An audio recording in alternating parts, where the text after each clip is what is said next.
جمعية الدعوة والإرشاد وتوعية الجاليات بمحافظة بدر.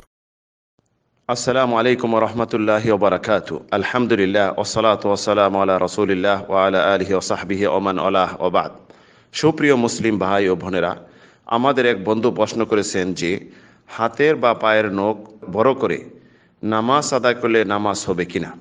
প্রশ্নটি বর্তমান সমাজে অতি গুরুত্বপূর্ণ, কারণ হাতের নখ বড় রাখা, বিশেষ করে পুরুষদের চেয়ে মেয়েরা এই দিকে আগিয়ে রয়েছে, যে সৌন্দর্য মণ্ডিত হওয়ার জন্য, নিজেকে সাজিয়ে গুছিয়ে রাখার জন্য বা সৌন্দর্য প্রকাশের জন্য হাতের নখগুলি তারা বড় রাখে।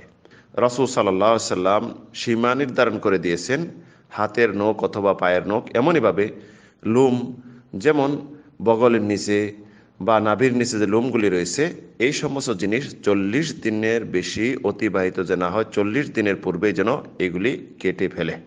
যদি না কাটলো অবশ্যই সে গুনাহগার হবে। নামাজের ক্ষেত্রে, নামাজ সহিশুদ্ধর ক্ষেত্রে এটি প্রভাব ফেলবে না যদি অজুর পানি চামড়াতে সঠিকভাবে পচতে কোনো প্রতিবন্ধকতা না হয়।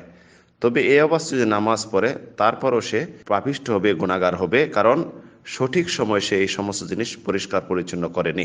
অথচ রাসূল সাল্লাল্লাহু আলাইহি ওয়াসাল্লাম ওয়াজিব করে দিয়েছেন আদেশ সূচক বাক্য দিয়ে যে 40 দিন অথবা রাত্রি যেন এই সমস্ত জিনিস ছেড়ে না দেয়। পুরুষ হোক মহিলা হোক, যেই হোক না কেন, শরীয়তের বিধান হলো হাতের নখ অথবা পায়ের নখ, মোচ, এমনইভাবে বগলের নিচের লোম, নাভির নিচের লোম যেন 40 দিন পূর্বেই সাফ করে ফেলে, পরিষ্কার পরিচ্ছন্ন করে ফেলে। যদি এই অবস্থায় সবসময় ছেড়ে দিয়ে থাকে তাহলে সে পাপিষ্ঠ হবে, গুনাহগার হবে এবং সে আহলে কিতাব, ইহুদি খ্রিস্টানদের সাদৃশ্য হবে। আমরা যদি বর্তমান সমাজে দেখি যে এটি মুসলিম মহিলারা বিশেষ করে তারা এই হাতের নখগুলি বড় করে থাকে, এটা সম্পূর্ণ তারা গ্রহণ করেছে ইহুদি খ্রিস্টান রমণী, অমুসলিম রমণীদের থেকে। এটি মুসলিম রমণীরা মনে করতেছে যে এটা একটি সৌন্দর্য। আল্লাহ রাব্বুল আলামিন তো আমাদেরকে সেজে গুছে থাকতে বলছেন, স্বামীদের জন্য সৌন্দর্য প্রকাশ করতে বলছেন। তবে হারাম কোনো জিনিস দিয়ে সৌন্দর্য প্রকাশ করা, স্বামীদের সন্তুষ্ট অর্জন করা, এটা কখনো বৈধ নয়। আল্লাহ রাব্বুল আলামিন যে হালাল পদ্ধতি দিয়েছে, এই হালাল পদ্ধতি, এই হালাল জিনিস গ্রহণ করে হালালভাবে সৌন্দর্যমণ্ডিত করবে, এতে আল্লাহ রাব্বুল আলামিন খুশি হবেন। হারাম পদ্ধতি অবলম্বন করে স্বামীকে খুশি করা, আল্লাহকে বেজার রেখে এবং রাসূল সাল্লাল্লাহু আলাইহি সাল্লামের আদেশকে অমান্য করে অবশ্যই ওই রমণী পাপিষ্ঠ হবে। এমনইভাবে বর্তমান সমাজে মুসলিম রমণীদেরকে দেখা যায় ব্রু কাটা অথবা দাঁত সৌন্দর্যমণ্ডিত করা, কেটে কেটে চিকিৎসকদের কাছে যে এই সমস্ত শরীয়তে হারাম।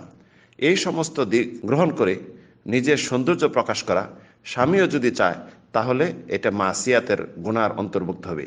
একটি জিনিস সতর্ক থাকবেন সর্বদা, যদি আপনি যে সৌন্দর্য গ্রহণ করতেছেন, যদি গ্রহণ করেন, এটি মুসলিমদের রীতি নয়, অবশ্যই এই রীতিটি অমুসলিম থেকে নিয়ে আসা হয়েছে। অথচ রাসূল সাল্লাল্লাহু আলাইহি ওয়াসাল্লাম বলেন যে মান তাশাব্বাহা বিকওমিন ফাহুয়া মিনহুম, যে কেউ যদি অন্য জাতির সৌন্দর্য গ্রহণ করলো, অন্য জাতির সাদৃশ্য হলো, সে তাদের দলের অন্তর্ভুক্ত হয়ে গেল।